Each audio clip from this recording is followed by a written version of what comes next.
Bom dia, meninos. Estamos aqui para gravar mais uma aula de arte. Bem, na nossa última aula nós falamos sobre land art, que é um tipo, né, de arte contemporânea. Hoje nós vamos continuar no livro, mas nós vamos falar mais especificamente de artes visuais na questão de cor, sobre a teoria das cores.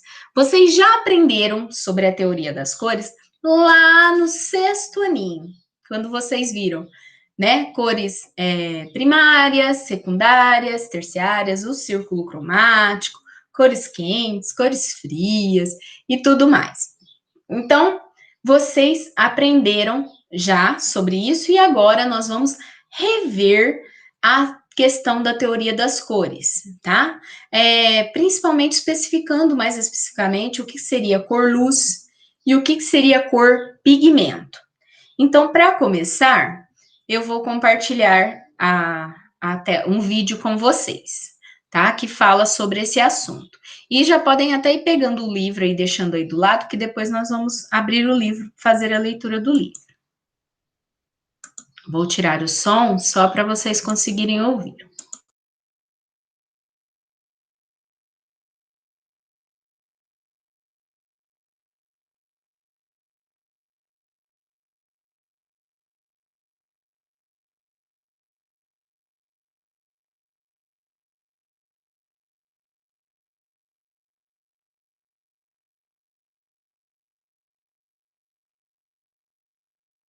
Olá, pessoal, tudo bem? Vamos para a segunda.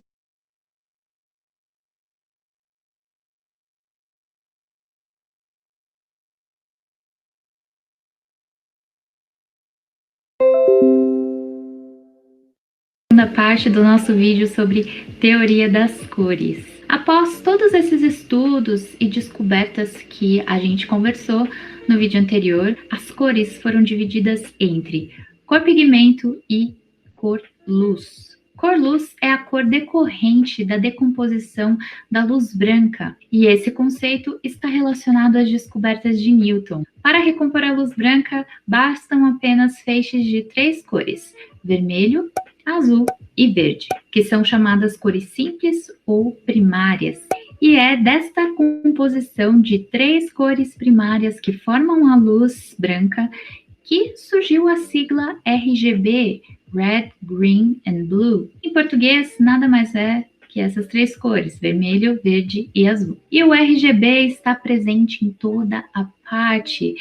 Ele está nos monitores de TV, na telinha aí do seu celular, no computador e em outros equipamentos que emitem luz. Muitos artistas hoje usam a luz e a cor como elementos principais de suas obras e instalações artísticas, como, por exemplo, o artista dinamarquês Olafur Eliasson, que utiliza a luz como uma forma de experiência para os seus espectadores em suas obras de arte. Na segunda temporada do documentário Abstract, exibido pela Netflix, Olafur mostra com detalhes diversas de suas instalações sensoriais, como, por exemplo, o sol iluminado por lâmpadas exibido na Tate Modern, em Londres.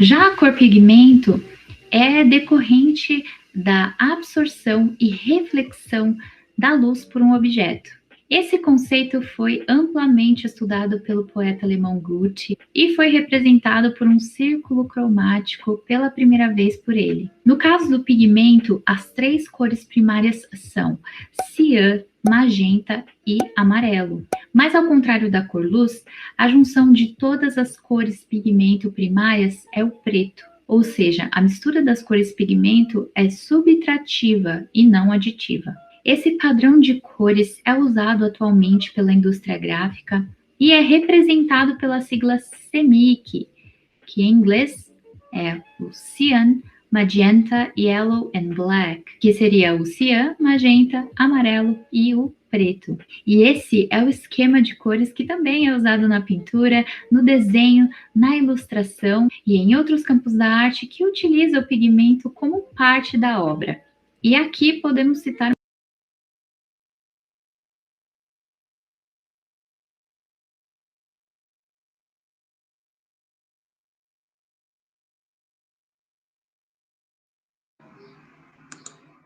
Bem, meninos, então, como vocês puderam perceber aí na fala da professora, né, nós temos a teoria das cores, ela divide, né, as cores em cores-luz, cor-luz e cor-pigmento. Então, agora, aí no livro de vocês vão abrir para mim na página 146, tá? Que nós vamos falar aí um pouco sobre isso. Página 146.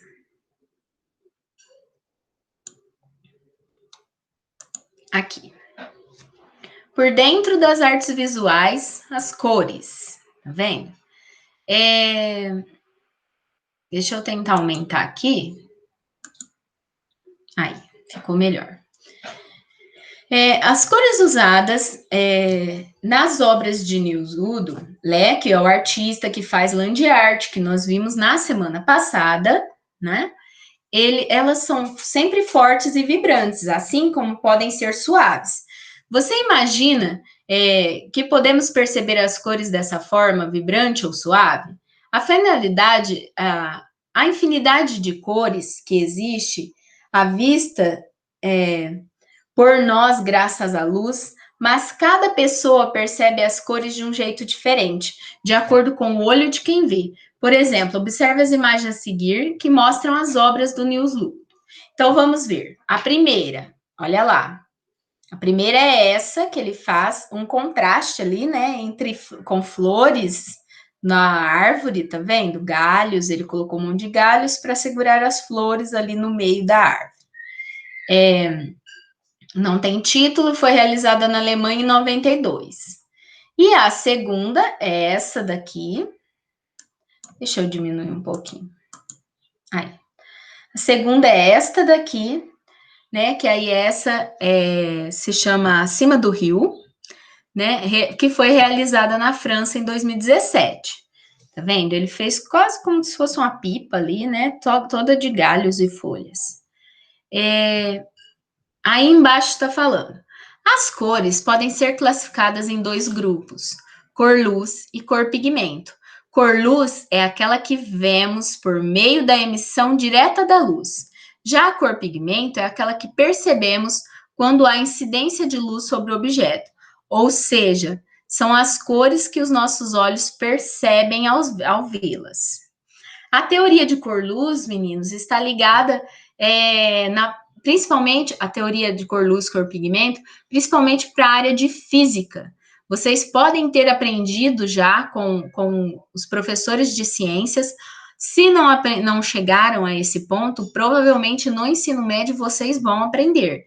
Então, tem a ver com a parte de física, de como a refração, né, das cores, e a gente consegue enxergar aquelas cores. Porque, na verdade, a cor-luz, de acordo com a teoria do Isaac Newton, né, a cor-luz, ela é a presença de todas as cores. Então, seria uma mistura de todas as cores que resultaria na cor branca, né, da luz que a gente enxerga, aquela cor branca de luz, tá? Já a cor pigmento já está mais ligada às cores, assim, de tinta, às tintas, aos pigmentos que eu vou utilizar para a pintura, por exemplo, tá?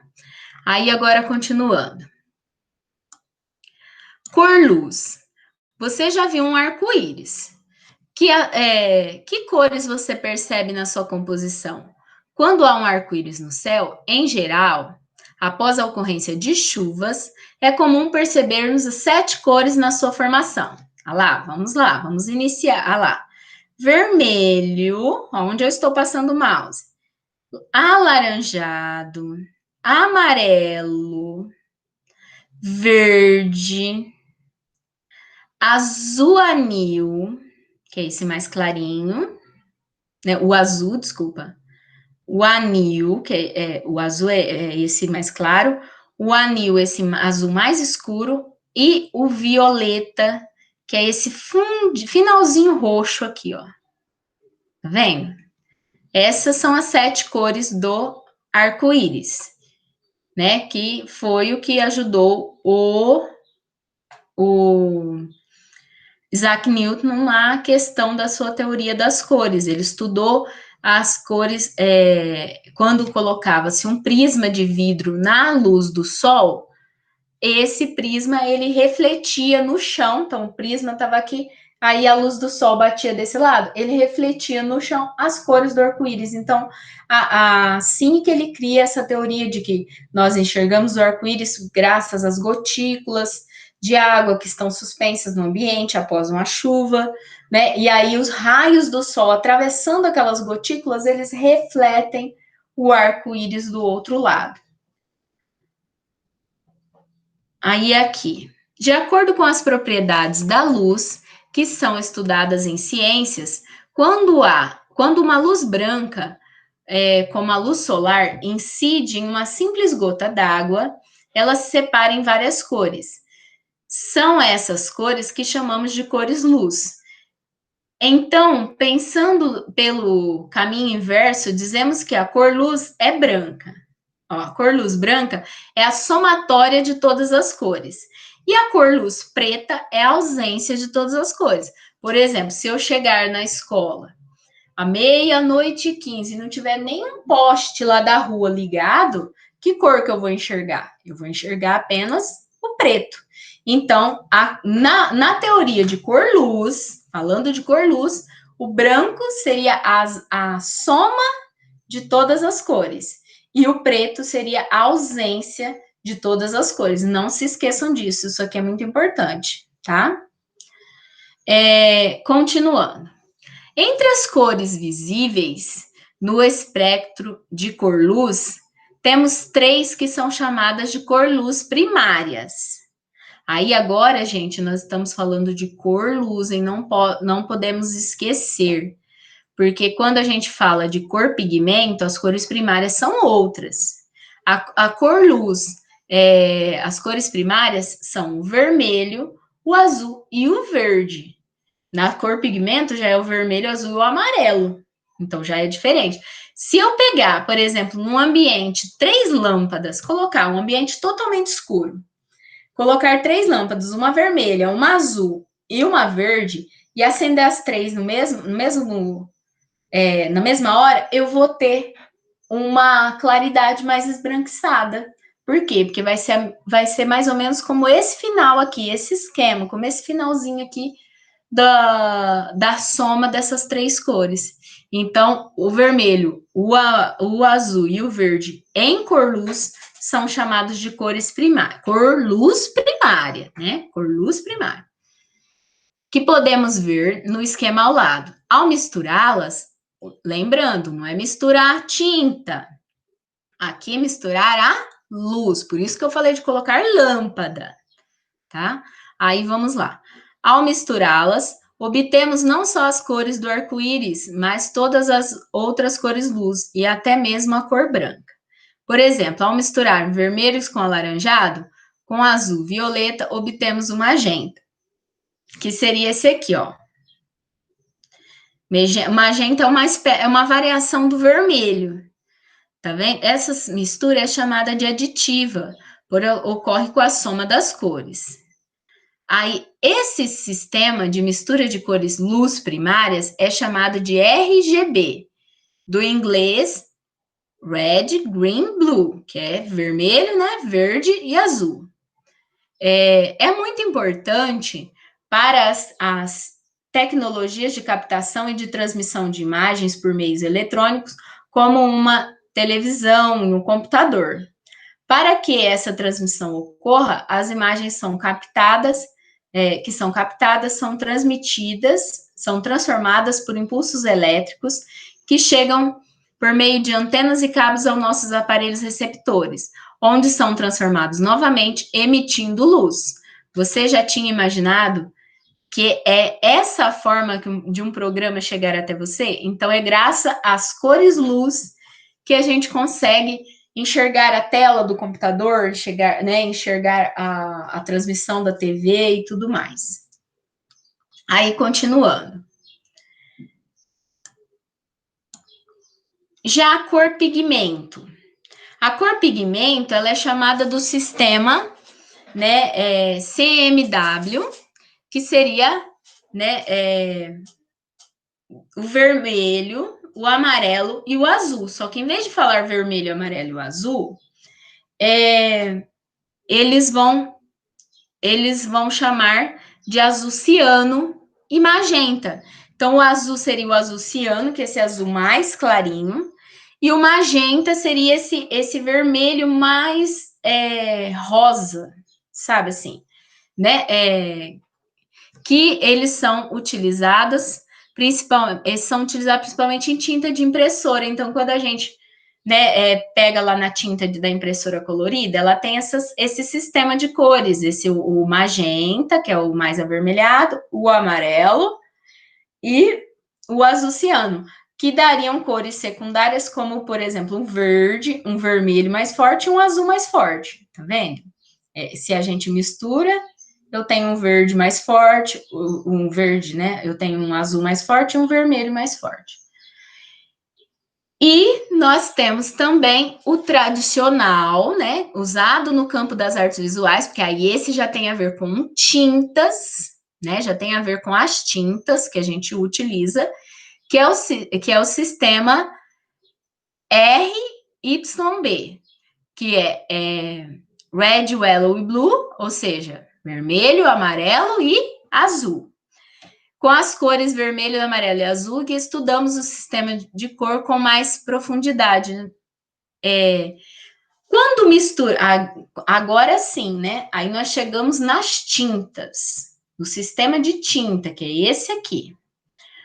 No sistema de tintas, eu tenho as 3 primárias, o vermelho, o amarelo e o azul, e eu faço as secundárias, que seria vermelho com amarelo, laranja, amarelo com azul, verde, né? Azul com vermelho, roxo. Então, seria o laranja, o verde e o roxo, as secundárias. Esses tons, né? Essa combinação de cores vocês viram lá no 6º ano, lembrando novamente, tá? Então, só para relembrar agora. Essa combinação de cores, ela foi muito estudada, né, pelo Goy, e ele criou um círculo cromático. O que seria esse círculo cromático? Cromo significaria cor, né? Então, seria o círculo das cores, tá? E como que ele cria essa teoria aí do círculo cromático? Através de cores primárias e secundárias e terciárias. Como assim? Primária, secundária e terciária? Se eu misturo uma cor primária com outra primária, eu tenho uma secundária. Agora, se eu misturar uma secundária com uma primária, aí eu vou ter uma terciária que vai ficar ali no meio no círculo. Vou explicar para vocês agora aqui. Cores terciárias e o círculo cromático. Da combinação de uma cor primária com uma cor secundária, se obtém uma cor terciária. Então, primária com primária, uma secundária. Primária com secundária, uma terciária, tá? As cores primárias, secundárias e terciárias formam um círculo cromático. Com ele, é fácil perceber os pares de cores complementares. Essa parte de cor complementar, meninos, eu vou deixar para estudar com vocês, tanto a cor complementar, cor análoga, vou estudar numa próxima aula, tá bom? Não vai ser hoje. Então, com ele a gente consegue ver quais cores são complementares, quais cores são análogas. Isso olha lá, contrastantes, que costumam ser usadas para dar um movimento a uma imagem, por exemplo. E também é possível ver as cores análogas ou harmoniosas, isto é, que dão uma sensação de continuidade e podem ser usadas para criar paletas de cores mais homogêneas. Paleta, o que é uma paleta? Um conjunto de cores escolhidas para uma determinada composição visual. Também recebe o nome de paleta aquela madeirinha que o pintor segura e coloca as cores. Então, chama paleta porque é o lugar, tanto o local onde você vai colocar, né? Pode ser de madeira, pode ser de plástico, é chamado de paleta, mas, na verdade, paleta são o tanto de cor que você tem disponível, tá? Para perceber melhor essas características, observe o ciclo cromático a seguir. E aí, então, eu só vou falar rapidamente como são colocadas as cores no círculo cromático e o que são as cores complementares e as cores análogas, mas isso nós vamos falar melhor depois em uma outra aula, tá? Então, vamos lá. Primeiramente, eu tenho uma cor primária, um espaço, uma secundária.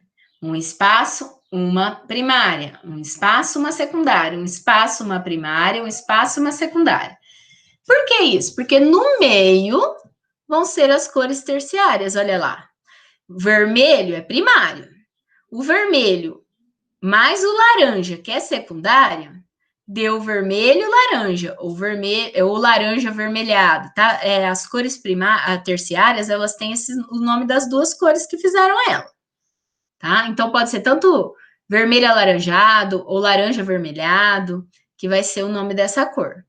Então, agora aqui, eu tinha a secundária, que era o laranja, e a primária, que era o amarelo. Misturando as duas, deu amarelo, laranja. Misturando o verde, que era secundário, com o amarelo, que era primário, deu amarelo, verde. Misturando o verde com o azul, deu azul, verde, né? Misturando o azul com o violeta, que é o roxo, deu o azul, violeta. E misturando o violeta com o vermelho, deu o vermelho, violeta. Então, essas que ficam entre uma primária e uma secundária no círculo cromático é a mistura das duas cores, que é a cor terciária. Quando uma cor é chamada de análoga? Quando ela está aqui onde eu estou passando o mouse, gente, presta atenção. Quando ela está, deixa eu aumentar aqui um pouquinho. Aí. Quando ela está uma do ladinho da outra no círculo cromático, ó, como elas são parecidas quando elas estão uma do ladinho da outra. Elas são chamadas de cores análogas, porque elas estão uma do lado da outra, ou seja, como se fosse uma variação de cor. Agora, quando elas estão em lados opostos, como por exemplo, o vermelho está oposto ao verde, aí elas são chamadas de complementares, ou seja, elas se contrastam, elas se destacam uma na outra. Então, seria análogo, por exemplo, do amarelo, seria o amarelo verde e o amarelo laranja. Agora, a complementar do amarelo seria o roxo, que está aqui do outro lado. Tá vendo? Então, isso é combinação, aí já é a parte de teoria de combinação de cores, que nós vamos falar em uma outra aula, não agora, tá bom? Então, continuando.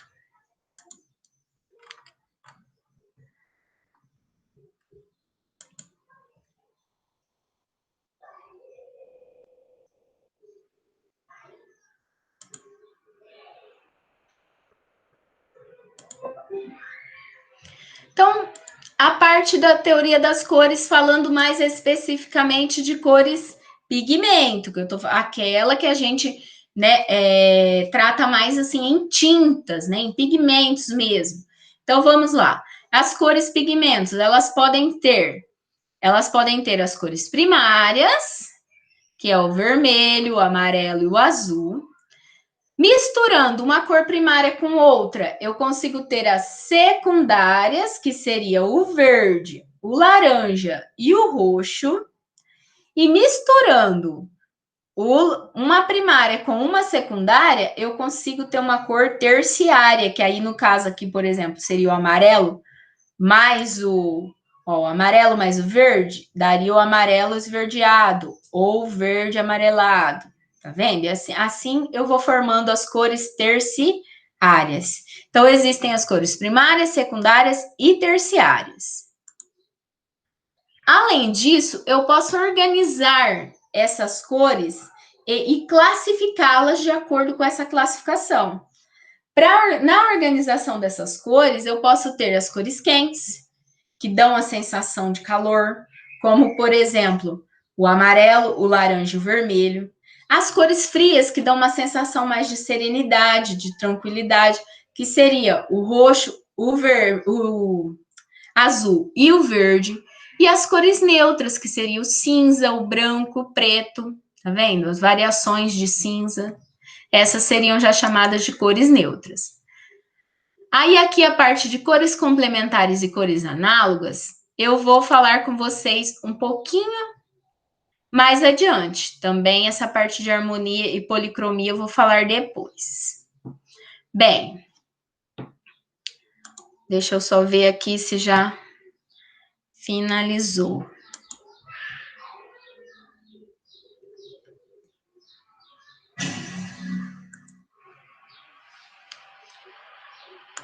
A gente já está quase no fim da nossa aula, tá? Eu vou colocar mais um videozinho para vocês assistirem sobre cor luz, cor pigmento. E aí, como tarefa, eu quero que vocês pesquisem o que é cor luz e o que é cor pigmento, tá? E lembrando que a teoria das cores, ela é maior, tem a parte de combinação de cores que nós vamos falar mais adiante.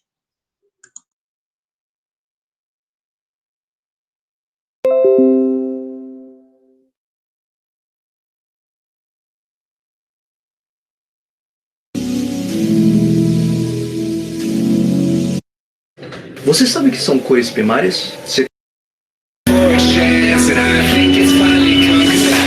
Oi, beleza? Aqui é o Leonardo Bonito, seja bem-vindo a mais um vídeo do canal Slide Mestre. Talvez vocês tenham reparado, talvez não tenham. No último vídeo que eu gravei, ensinando um efeito muito legal no PowerPoint, eu tinha aqui no cenário um amigo novo e eu acabei esquecendo de apresentar para vocês. Na realidade, eu tô apresentando ele só agora porque ficou um pouco chateado, assim, entendeu? Esse aqui, ó, o Fred. Fred, essa mão de gente boa, simpática. Então o Fred é meio sentimental, ele acabou ficando meio chateado que eu esqueci de apresentar ele no último vídeo, entendeu? Mas enfim, vocês vão acabar descobrindo que ele é um cara muito gente boa, muito bacana, assim, muito educado, sabe? Uma pessoa muito respeitosa e sentimental também, né? Ele ficou muito chateado com isso e tal, então vamos embora. Para você entender melhor como formar uma boa harmonia de cores para usar em qualquer trabalho que você for fazer, você vai precisar saber alguns conceitos básicos a respeito delas. Se você que está assistindo esse vídeo é homem, você vai entender quando eu digo que praticamente todo homem tem uma certa incapacidade de combinar cores. É claro que existem exceções, mas a maioria dos homens não sabem diferenciar cobalto de celeste ou turquesa.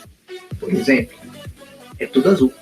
Se já é complicado entender as diferenças de tonalidades das cores, imagina combinar. Tarefa quase impossível, não é verdade? Eis que surge uma ferramenta para nos ajudar nesses momentos. O círculo cromático, uma das maiores maravilhas criadas nesse mundo. Basicamente, o círculo cromático é uma representação simplificada de todas as cores que os nossos olhos conseguem enxergar. Na maioria das vezes ele é como se fosse uma pizza de 12 pedaços, em que cada pedaço representa uma cor. Dentro desse círculo você tem as cores primárias, que são o amarelo, o vermelho e o azul. Misturando essas cores primárias, nós temos as cores secundárias. Amarelo com vermelho, laranja. Vermelho com azul, roxo. E azul com amarelo, verde. E misturando as cores primárias com as secundárias, temos as cores terciárias. Mas aí já entra cobalto, turquesa, âmbar, salmão. Aí não é só homem, né? Ou seja, temos 3 cores primárias, 3 cores secundárias e 6 cores terciárias, que dá 12 cores. Parece até magia, não? Aí você me pergunta, mas para que serve esse círculo cromático? Conhecer o círculo cromático e saber como usá-lo pode te ajudar a criar combinações de cores tão fodas, mas tão fodas, que você nem imaginava que pudesse fazer. Sabendo como usar o círculo cromático, você pode aplicar em várias coisas da sua vida, não só apresentações, tá entendendo?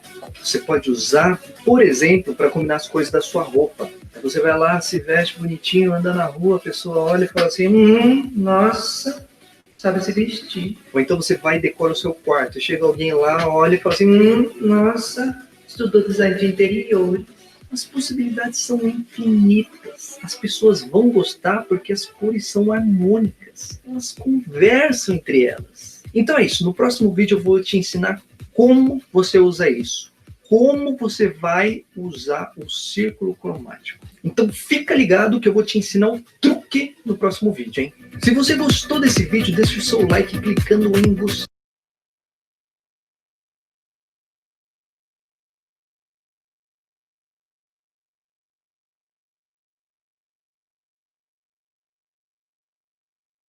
Vou mostrar para você que sim, é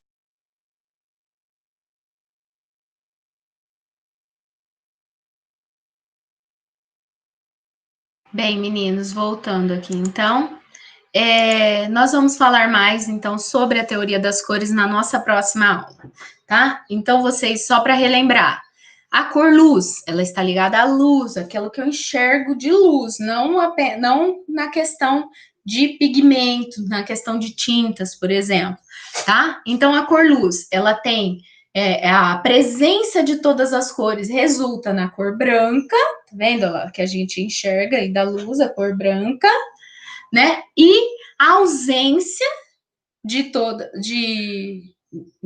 todas as cores na cor luz resulta na cor preta, né? Eu não tenho nenhuma luz ali, eu só enxergo o preto. Já a cor pigmento, ela utiliza padrões de misturas de cores que eu consigo enxergar, que são essas cores, que é o vermelho, o amarelo e o azul, as cores secundárias, né, o laranja, o verde e o roxo, e as cores terciárias, que são a mistura dessas duas. Então, vai dar vermelho alaranjado, azul roxeado e assim por diante, misturando sempre uma primária com uma secundária. E aí eu consigo esse círculo cromático, que é esse círculo cromático que é o resultado dessas 12 cores que eu consigo enxergar, que são as cores primárias, secundárias e terciárias, tá? Nós vamos falar mais, então, sobre isso na nossa próxima aula, e como tarefa, vocês façam uma pesquisa do que é cor luz e o que é cor pigmento, certo? Beijo e até a próxima aula.